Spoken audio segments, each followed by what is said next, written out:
Mendengar cerita orang kafir yang meninggal sangat mengenaskan. Ketika kita punya teman orang kafir dan hati kita terdorong untuk menyelamatkan mereka, bagaimana langkah mendakwai orang kafir agar masuk ke agama Islam? Teman-teman sekalian, jangan ragu sampaikan Islam. Jangan ragu.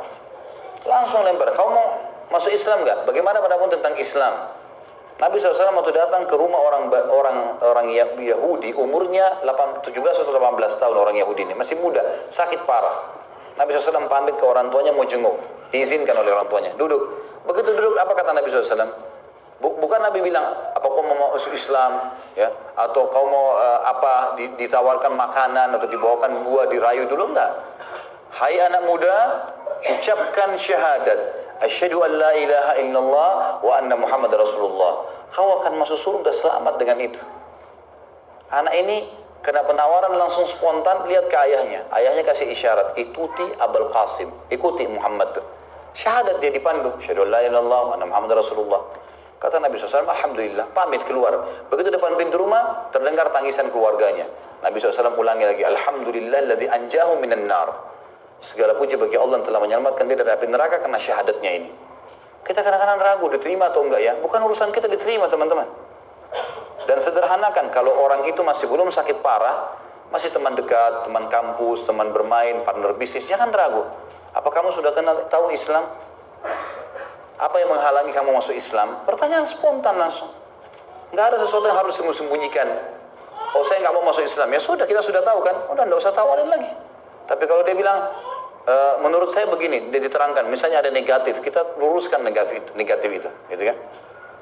Kalau saya biasa kadang-kadang bicara dengan beberapa orang, apalagi orang yang mau masuk Islam itu, kayak mudah sekali ya.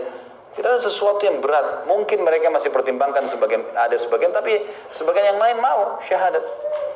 Waktu kita isi itu hari, saya isi dengan Dr. Bilal Philips di Albina. Itu saya bilang sama panitia, dia tanya, Ustaz, apa yang harus dibicarakan oleh Dr. Philip ini? Saya bilang, minta beliau ceritakan tentang pengalaman masuk Islam saja, karena tadinya non-muslim kan, supaya jadi motivasi untuk teman-teman, bagaimana mudahnya mengajak orang masuk Islam. Nanti saya bicara dari sisi akidahnya, dikombinasi, dan alhamdulillah sukses, penuh waktu itu, Masya Allah orang yang datang. Terus saya bilang, di tengah, saya tidak tahu juga kenapa tiba-tiba saya terlintas, waktu lagi ceramah saya bilang, selesai, pada saat saya selesai menjelaskan beberapa poin, saya bilang, sebentar teman-teman panitia, saya minta tolong diberikan kesempatan siapapun yang non muslim hadir di sini untuk maju kalau mau syahadat. Tiba-tiba saya bilang begitu. Orang pada bingung, orang pikir benar nggak sih gitu. Oh iya ya Ustaz, diambil mic. Baik. Ada nggak di sini non muslim? Jangan takut, silahkan. Kalau mau syahadat bisa dipandu sama Ustaz. Angkat tangan tuh beberapa orang. Ternyata non muslim ada yang hadir loh. Sangat sederhana. Baik, habis pertemuan silahkan datang ke sini. Datang ke depan, syahadat di depan saya. Kenapa masuk Islam? Begitu dia duduk mau masuk Islam, ya. Baik, ikuti saya. Langsung syahadat dulu. Asyhadu an la ilaha illallah wa wahdahu la syarika lahu, asyhadu anna Muhammadan abduhu wa rasuluh. Syahadat sama dia. Baik, selamat ya, akhi sudah masuk Islam. Baru ditanya, kenapa masuk Islam? Jangan suruh cerita dulu baru syahadat. Hah? Kalau dia mati tadi waktu cerita bagaimana? Syahadat dulu. Dia sudah syahadat 1 menit lagi mati, alhamdulillah masuk surga tuh. Cerita dulu bagaimana masuk Islam. Ayo dengarin apa? Syahadat dulu baru cerita. Nah, itu benar, gitu kan? Syahadatin dulu, itu yang penting, gitu kan? Syahadat, alhamdulillah. Begitu syahadat teman-teman sekalian, datang lagi satu. Ustaz sebentar, pas saya turun, ada lagi yang mau syahadat Ustaz. Baik, saya kembali lagi. Ya. Saya tidak bilang salah seorang ikhwah silakan syahadatkan, karena saya dipanggil. Saya pikir ini kesempatan dapat pahala. Baik, duduk silakan. Mau masuk Islam ya? Asyhadu an la ilaha illallah wa anna Muhammad Rasulullah. Diulangi sama dia. Alhamdulillah selamat sudah masuk Islam. Enggak rumit, enggak suruh mandi dulu, baca dulu Minhajul Muslim setebal ini kasih. Saya pernah ada ikhwan di Makassar begitu. Dia bawa ke saya waktu itu ada Syekh Soleh datang, guru saya dari Madinah, beliau datang, semoga Allah jaga beliau, datang ke Makassar.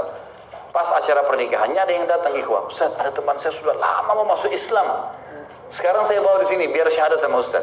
Sudah lama maksudnya apa, akhi? Sudah berapa tahun dia tanya tentang Islam. Terus apa yang antum lakukan? Saya kasih buku dulu, suruh belajari. Saya bilang sama dia, kalau dia meninggal selama proses 2-3 tahun ini antum berdosa. Dia sudah mau syahadat kok. Syahadat dulu, makanya orang yang syahadat dinamakan mu'allaf. Mu'allafati qulubihim, artinya orang yang lemah hatinya, bisa pindah agama. Karena baru syahadat, baru diajar, gitu kan? Jadi syahadat dulu, jangan ragu dengan itu teman-teman. Tawarin Islam. Saya lupa siapa namanya dai yang dari Jerman tuh. Ada yang masya Allah saya tonton itu hari, dia buka konter di jalan di Jerman, gitu kan? Lalu siapa yang mau syahadat? Teriak langsung begitu. Saya lihat cuplikannya orang pada mampir, angkat tangan orang-orang itu. Allahu a'lam ngerti atau enggak, tapi angkat tangan. Dipandu syahadat semua. Sudah syahadat baru dipanggil, dikasih buku-buku. Pulang sudah muslim. Itu yang dilakukan ya. Artinya syahadatin dulu, gitu kan? Dan sederhana, langsung to the point. Apa sudah tahu Islam? Kenapa kamu belum masuk Islam? Tanya pengalamannya, gitu kan? Bagaimana pendapatmu tentang Islam? Tanya sesuatu. Bagaimana pendapat bapak, pendapat ibu tentang Islam? Tanya. Dan kalau dia sudah mau syahadat teman-teman sekalian. Dan kita temukan orang yang syahadat luar biasa gitu. Ada salah satu teman istri saya di Makassar masuk Islam. Itu waktu setelah syahadat saya tanya, kenapa mau masuk Islam? Saya waktu dengar Ramadan, dengar azan di masjid, saya merinding. Perasaan kita dengar azan tidak pernah merinding gitu kan? Baik, tiba-tiba saya bilang, mungkin ini pengaruh orang Islam nih. Jadi saya berpikir orang Islam itu pakai sihir. Hari kedua, dengar lagi orang mau tarawih, ada azan Isya, saya dengar lagi, merinding lagi. Begitu terus sampai 3 hari. Saya bilang ini nggak mungkin kalau sihir. Lalu saya mulai tersentuh untuk masuk Islam. Lalu dia bicara sama istri saya pandu, silakan kalau mau syahadat. Karena kebetulan alhamdulillah istri saya juga mu'allaf masuk Islam. Maka pada saat dia bilang saya dulu masuk Islam, tinggal syahadat, pandu, saya pandu. Tapi syahadat dulu baru jelaskan tentang masalah Islam itu apa. Itu saya sederhana. Jadi sederhanakan, masalah dia tidak terima teman-teman bukan urusan kita atau dia terima. Itu bukan urusan kita. Kita ajak orang sholat di masjid. Saya kalau ke masjid dekat rumah, Pak sholat Pak. Masalah dia ke masjid, tidak ke masjid bukan urusan kita. Yang penting kita sudah ajak, gitu kan. Tapi jangan kita mau surga sendiri, jalan tidak peduli. Begitu lihat orang pakai kalung salib, neraka. Salah ya. Lihat orang begitu, ini dia nih. Jadi teman-teman, setiap orang yang belum paham agama atau orang yang salah, itu adalah tanda kutip, itu mangsa kita dapat pahala. Bayangkan kalau semua orang sudah beriman, semua orang sudah soleh, antum dapat pahala dari mana? Kesempatan. Jangan lihat dengan sinis, senyum, rangkul, berikan sesuatu, gitu kan? Sehingga insya Allah dia dapat hidayah. Allahu a'lam. Seperti itulah.